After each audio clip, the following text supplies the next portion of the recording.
ஆண்டவரும் இரட்சகரும் ஆகிய இயேசுவின் இனிய நாமத்தில் ஒவ்வொருவருக்கு அன்பின் வாழ்த்துதல்கள்.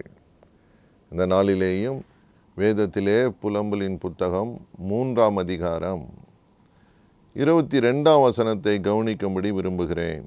வேதம் இப்படி சொல்லுகிறது: நாம் நிர்மூலமாகாதிருக்கிறது கர்த்தருடைய கிருபையே, அவருடைய இரக்கங்களுக்கு முடிவில்லை. அவருடைய இரக்கங்களுக்கு முடிவில்லை. Unceasing mercies of God. முடிவில்லாத இரக்கங்களை உள்ள ஒரு கர்த்தர் நமக்கு இருக்கிறார்.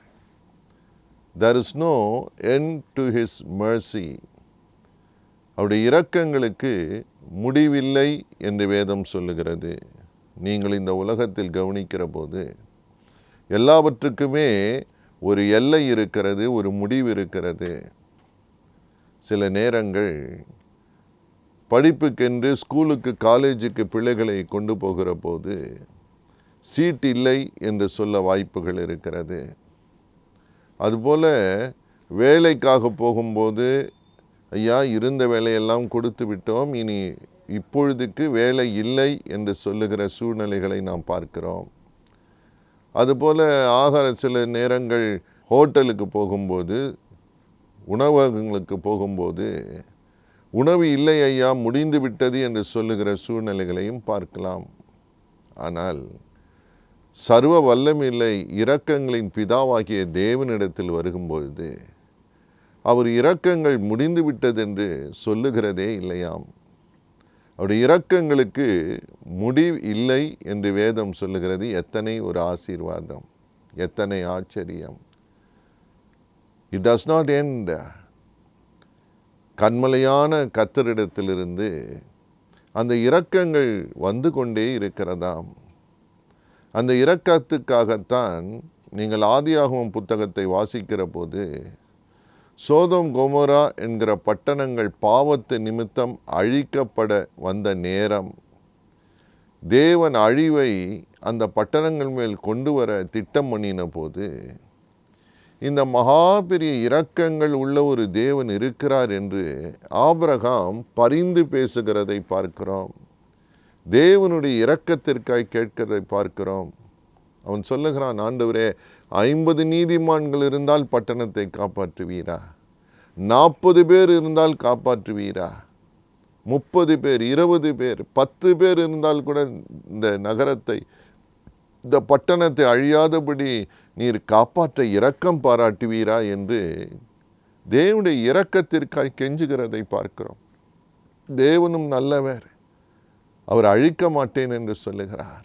பரிந்து பேசுகிற ஒரு மனுஷன், இரக்கத்துக்காக நிற்கிற ஒரு மனுஷனிடத்திலே தேவன் முடிவில்லாத இரக்கத்தைக்காக பதில் தருகிறார். ஆனால் அந்த பட்டணம் 10 நீதிமான் கூட இல்லாதபடிக்கு அது அழிந்து போனது. தேவன் இரக்கத்தை பாராட்டுகிறவர். ஒரு பெரிய பரிசுத்தவான் தேவ ஊழியக்காரன் ஜார்ஜ் முல்லர் என்று சொல்லி நாம் சரித்திரத்தை பார்க்கிறோம். ஒரு அற்புதமான தேவ மனிதன். அவருடைய வாழ்க்கையில் ஒரு நாள் தன்னுடைய 5 நண்பர்களுக்காக ஜெபிக்க ஆரம்பித்தார். அவர்கள் யாரும் இயேசுவை அறியாதவர்கள், இயேசுவின் அன்பை அறியாதவர்கள். அவர்களுக்காக தேவனிடத்திலே ரட்சிப்புக்காக, இரக்கத்திற்காக பிரார்த்தனை பண்ணினார்.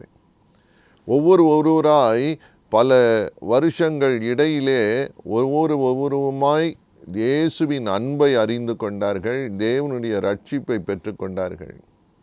கடைசியாய் அவருடைய ஒரு நண்பர் இருந்தார். சரித்திரம் சொல்லுகிறது, அவர் மரித்த பிறகு அந்த செய்தி அந்த நண்பர் கேட்டபோது அவர் இயேசுவை அறிந்து கொள்ள, அவர் அன்பை ருசிக்க ஒரு வாய்ப்பு கிடைத்தது.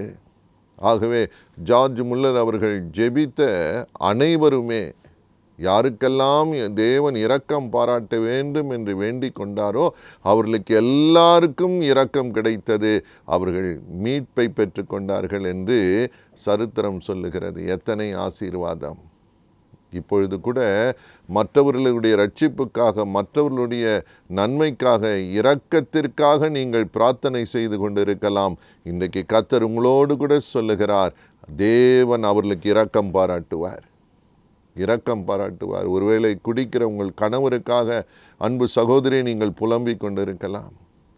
வியாதியாய் கிடக்கிற உங்கள் குடும்பத்தாருக்காக ஒருவேளை நீங்கள் தேவ இரக்கத்திற்காய் நின்று கொண்டிருக்கலாம். இன்னும் இயேசு அன்பை ருசிக்காத யாரோ ஒருவர் உங்களுக்கு தெரிந்தவர்களுக்காக நீங்கள் பிரார்த்தனை செய்து கொண்டிருக்கலாம். இன்றைக்கு உங்கள் ஜெபம் கேட்கப்படுகிறது. தேவன் இரக்கம் பாராட்டுவார். அவர்களை அழிவு நின்று காப்பாற்றுவார். தேவன் நிச்சயமாய் பதில் கொடுப்பார் என்பதை இந்த வேத வசனம் நமக்கு சொல்லுகிறது. அவர் இரக்கங்களுக்கு முடிவில்லை. கர்த்தருக்கு ஸ்தோத்திரம். அது மாத்திரமல்ல, ஒருவேளை நீண்ட நாட்களாய் நீங்கள் ஜெபித்து கொண்டிருக்கலாம். You may be praying for a long time. You may be praying for a specific request. ஒரு தேவைக்காக தொடர்ந்து அந்த தேவைக்காக ஜெபித்து கொண்டிருக்கிறீர்கள். ரொம்ப மிகுந்த நாட்களாய் ஜெபித்து கொண்டிருக்கிறீர்கள். பயப்படாதிருங்கள். தேவன் உங்களுக்கு இரக்கம் பாராட்டுகிறவர். அவருடைய இரக்கங்களுக்கு முடிவில்லை. அதனால்தான் நாம் நிர்மூலமாகாதிருக்கிறோம் என்று வேதம் சொல்லுகிறது. கர்த்தர் எத்தனை நல்லவர். பிரியமானவர்களே, நிச்சயமான பதில் உண்டு. 123 சங்கீதத்தை நீங்கள் வாசிக்கிற போது வேதம் சொல்லுகிறது, எஜமானி இடத்திலே இரக்கத்திற்காய் அந்த வேலைக்காரி கேட்கிறது போல எங்களுக்கு இறங்குகிற வரைக்கும் எங்கள் கண்கள் அவரையே நோக்கி கொண்டிருக்கிறது என்று சங்கீதக்காரன் பிரார்த்தனையாக சொல்லுகிறதை பார்க்கிறோம். அவருடைய கண்களிலே எங்களுக்கு இரக்கம் கிடைக்கட்டும். We will wait until then. We will continue to look unto the Lord until then. அதுவரைக்கும் நாங்கள் தொடர்ந்து எங்கள் கண்கள் அவரையே பார்த்து கொண்டிருக்கிறது. எனக்கு அன்பார்ந்த சகோதரனே, சகோதரியே, நீங்கள் தொடர்ந்து கர்த்தரையே பார்த்து கொண்டிருந்தீர்கள். ஆனால் இப்பொழுது ஒருவேளை கிடைக்கவில்லை, பதில் உடனே கிடைக்கவில்லை. உங்கள் கண்கள் வேறு இடத்திற்கு போக வேண்டாம். ஐயா, இந்த உலகத்தில் அநித்தியமான உலகம். இன்றைக்கு நேசிக்கிறவர்கள் நாளைக்கு நம்மை நேசிப்பார் என்று சொல்ல முடியாது. இன்றைக்கு உதவி செய்தவர்கள் நாளைக்கு உதவி செய்வார்கள் என்று எதிர்பார்க்க முடியாது. இன்றைக்கு நமக்காக நம் பட்சத்தில் பேசினவர்கள் நாளைக்கு நம் பட்சத்தில் பேசுவார்கள் என்று எதிர்பார்க்க முடியாது. அப்படிப்பட்ட உலகத்தில் வாழ்கிற போது இன்றைக்கு நேசித்தவர்கள் நாளைக்கு நேசிப்பார்கள் என்ற நிச்சயம் இல்லாத உலகத்தில் வாழ்ந்து கொண்டிருக்கிற போது இரக்கம் பாராட்டுகிற ஒரு தேவன் இருக்கிறார். எங்கள் கண்கள் அவரையே பார்த்து கொண்டிருக்கிறது. Keep looking from the Almighty God whose mercies never end. முடிவில்லாத இரக்கங்களை பாராட்டுகிற அவரையே பார்ப்போம். இன்றைக்கு ஒரு காரியத்துக்கு இரக்கம் பாராட்டினார், நாளைக்கு இன்னொருவருக்காகவும் பாராட்டுவார். தொடர்ந்து இரக்கத்தை பாராட்டுவார். நீங்கள் கவலைப்படாதிருங்கள். தேவனிடத்தில் அப்படி திரளான இரக்கங்கள் உண்டு. திரளான இரக்கங்கள் உண்டு. இப்பொழுது கூட சமீபமாக ஒரு சகோதரன் சாட்சி சொன்னார். ஐயா, என்னுடைய பிள்ளை அட்மிஷனுக்காக ஸ்கூலுக்கு போய் நின்றேன். அந்த ஸ்கூலில் அட்மிஷன் கிடைப்பது அரிது. ஆனாலும் போய் நின்றேன். எனக்கு உதவி செய்கிறேன் என்று சொல்லுவர்களெல்லாம் செய்ய முடியாது என்று சொல்லிவிட்டார்கள்.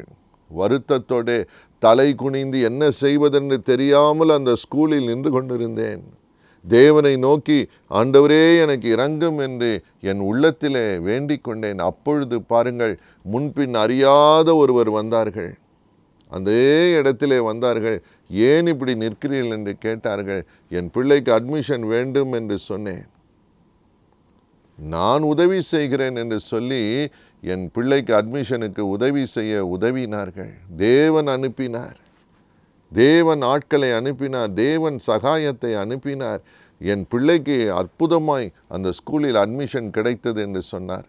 எத்தனை ஆசீர்வாதம்! That is our God. That is our God of mercy. Unlimited mercy. ஐயா, அதற்கு முடிவே இல்லை என்று வேதம் நமக்கு சொல்லுகிறது. ஆம் பிரியமானவர்களே, தேவனுக்கும் மனிதனுக்கும் வித்தியாசம் இருக்கிறது. மனுஷன் ஒரு முறை இரக்கம் காட்டலாம், ஆனால் தேவன் எப்பொழுதும் இரக்கம் காட்டுவார். மனுஷன் ஒரு முறை நன்மை செய்யலாம், ஆனால் தேவன் எப்பொழுதும் நன்மை செய்ய காத்திருக்கிறார். நாம் ஏன் அவரை பார்க்கக்கூடாது? ஒருவேளை மனுஷரை பார்த்து ஏமாந்து போயிருந்தால், சோர்ந்து போயிருந்தால், இன்றைக்கு கர்த்தர் உங்களோடு கூட பேசுகிறார். முடிவில்லாத இரக்கங்களை பாராட்டுகிற ஒரு நல்ல தேவன் இருக்கிறார். அந்த புலம்பல் 3ஆம் அதிகாரம் 23ஆம் வசனம் சொல்லுகிறது, அவைகள் காலைதோறும் புதியவைகள். முடிவில்லாத இரக்கங்கள் மட்டுமல்ல, அவைகள் புதியவைகள். New mercies that never end. காலைதோறும் புதியவைகள். அப்படியானால் ஒன்று நிச்சயம், காலைதோறும் அந்த இரக்கத்திற்காய் நிற்க வேண்டும். ஐயா, நன்மை கிடைத்ததுமே, இரக்கம் கிடைத்ததுமே தேவனை மறந்து விடுகிற ஒரு இருதயம் வேண்டாம். காலைதோறும் காலைதோறும் ஆண்டவரே எனக்கு இரக்கம் செய்தீரே, நன்றி என்று சொல்லுவோம். ஒரு பரிசுத்தவான் சொன்னார், செய்த நன்மைக்கு நன்றியாயிரு, செய்யப்போகிற நன்மைக்கு தகுதியாயிரு. ஒவ்வொரு காலைதோறும் நமக்கு புதிய கிருபையை, புதிய இரக்கத்தை பாராட்ட காத்திருக்கிறாராம். எத்தனை ஆசீர்வாதம்! Don't give up your hope. உங்கள் நம்பிக்கையை தளர்ந்து விடாதிருங்கள். வேதம் சொல்லுகிறது, உங்கள் கைகள் தளர்ந்து விடாதிருக்கட்டும். உங்கள் கைகளை திடப்படுத்துங்கள். உங்கள் முழங்கால்களை பலப்படுத்துகிற ஒரு தேவன் இருக்கிறார். Stand on your knees before God. அந்த இரக்கம் காலைதோறும் புதியவைகள். உங்களுக்கு தெரியாது, புதிய புதிய இரக்கங்களை தேவன் வைத்திருக்கிறாராம். எத்தனை பாக்கியம், எத்தனை பாக்கியம்! உங்களுக்கு தர மாட்டாரா? நிச்சயமாய் தருவார். நிச்சயமாய். எந்த இடத்திலே, எந்த காரியத்திலே, உங்கள் திருமண காரியமாக இருக்கலாம், உங்கள் பிள்ளைகள் படிப்பு காரியமாக இருக்கலாம், உங்கள் பொருளாதாரமாக இருக்கலாம், அல்லது உங்களுக்கு விரோதமாக யாரோ சதி செய்கிறதா இருக்கலாம், அந்த நேரத்திலே கர்த்தர் ஒரு இரக்கத்தை பாராட்டுவார். நீங்கள் நன்மை செய்து தீமை அனுபவிக்கிறதா இருக்கலாம், உங்கள் நியாயமான காரியங்கள் எடுத்து கொள்ளப்பட்டதா இருக்கலாம், உங்களோடு சிநேகித்து இருந்தவர்கள் இன்றைக்கு இல்லாமல் இருக்கிற சூழ்நிலையாக இருக்கலாம். ஒரு சிலர் சொல்லுகிறார்கள், ஐயா, நினைத்து நினைத்து வேதனைப்படுகிறேன். என்னோடு கூட நின்றார்கள், இன்றைக்கு இல்லை, இன்றைக்கு இல்லை. இருதயம் வாடுகிறது என்று சொல்லுகிறவர்கள் உண்டு. எனக்கு அன்பார்ந்த சகோதரனே, சகோதரியே, காலைதோறும் உங்களுக்கு புதிய கிருபை. God will make you to finish your course. எதற்காக இந்த பூமியிலே தேவன் உங்களை நிலை நிறுத்தினாரோ அதை முற்றும் முடிய செய்து முடிக்க கர்த்தர் உங்களுக்கு இரக்கம் பாராட்டுவார். அரை குறையாய் விட்டு விட மாட்டார். பாதியிலே நின்று விட மாட்டார். ஒருவேளை நீங்கள் ஏதோ ஒன்றை, ஒரு காரியத்தை, ஒரு ப்ராஜெக்டை செய்ய ஆரம்பித்து விட்டீர்கள், ஒருவேளை வீடு கட்ட ஆரம்பித்து விட்டீர்கள், பாதியிலே நின்று விட்டதுன்னு கலங்காதிருங்கள். உங்களுக்கு இரக்கத்தை பாராட்டுகிற ஒரு அற்புதமான கர்த்தர் இருக்கிறார். கவலைப்படாதிருங்கள். முடிவில்லாத இரக்கம், அன்லிமிட்டெட் அண்ட் அன்சீசிங் mercies, காலைதோறும் புதியவைகள். இப்பொழுது நாம் அவரை கூப்பிடலாமா?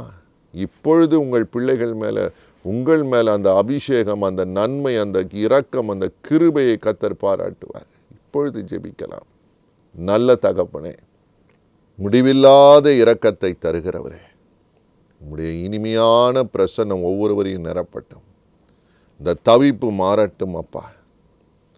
அந்த தவிப்பிலிருந்து உம்முடைய பிள்ளைகளை விடுவிக்க நீர் வல்லவர். எந்த இடத்திலே தொய்ந்து போனார்களோ ஒரு புதிய நம்பிக்கை பிறக்கச் செய்கிறவர். சகாயம் உம்மிடத்திலிருந்து இறங்கி வருகிறது, பரத்திலிருந்து இறங்கி வருகிறது. You are the Father of all mercies. Send your help now. பொழுது உம்முடைய உதவி இறங்கி வருகிறதற்காய் ஸ்தோத்திரம். இன்றைக்கே சுவாமி, இன்றைக்கே இப்பொழுதே, இந்த நேரமே உம்முடைய சகாயத்தை விளங்க பண்ணுகிறீர். படுக்கையில் கிடக்கிற அவனை கர்த்தர் உயிர்ப்பிப்பார் என்று எழுதியிருக்கிறதே. Let your mighty healing power flow. சுகமளிக்கிற உம்முடைய வல்லமை அந்த சரீரத்திலே பாயட்டும். குடும்பத்தில் நிம்மதியே இல்லை என்று சொல்லுகிறார்களே, அந்த நிம்மதி, அந்த சமாதானத்தை கேடு உண்டு பண்ணுகிற எல்லா காரியமும் விலகட்டும் அப்பா, விலகட்டும். நல்ல ஒரு ஐக்கியத்தை, நல்ல ஒரு சமாதானத்தை, நல்ல ஒரு உறவை அந்த குடும்பத்திலே நீர் கட்டளையிடுகிற தெய்வம். மனது உருகும் தேவையில்லாத வைராக்கியங்கள் நீங்கட்டும். தேவையில்லாத கோபங்கள், தேவையில்லாத பழி உணர்வுகளை எடுத்து போடுங்க. தேவையில்லாத கசப்புகள் உம்முடைய பிள்ளைகள் இருதயத்திலிருந்து நீங்கட்டும். ஆச்சரியமான சகாயத்தை நீர் அனுப்புகிறீர். இப்பொழுது ஆசீர்வதிக்கிறீர். இப்பொழுது நன்மை செய்கிறீர், இப்பொழுது விடுதலை வருகிறது, இன்றைக்கு சகாயம் வருகிறது, இன்றைக்கு ரட்சிப்பு. யாருக்கெல்லாம் ஜெபிக்கிறார்களோ, யாருக்கெல்லாம் வேண்டிக் கொள்ளுகிறார்களோ, யாரெல்லாம் ரட்சிப்புக்காக நிற்கிறார்களோ, ஒருவர் கூட நீர் கைவிடப் போவதில்லை. ஒவ்வொருவரையும் பரலோகத்துக்கு சொந்தக்காரராய் மாற்றுகிறவர் நீர். ஆசீர்வதிக்கிறோம், ஆசீர்வதியும். உம்முடைய அன்பை விளங்க பண்ணுவீர். ஒவ்வொருவரும் உமக்கு நன்றியாய் இருக்கச் செய்வீர்.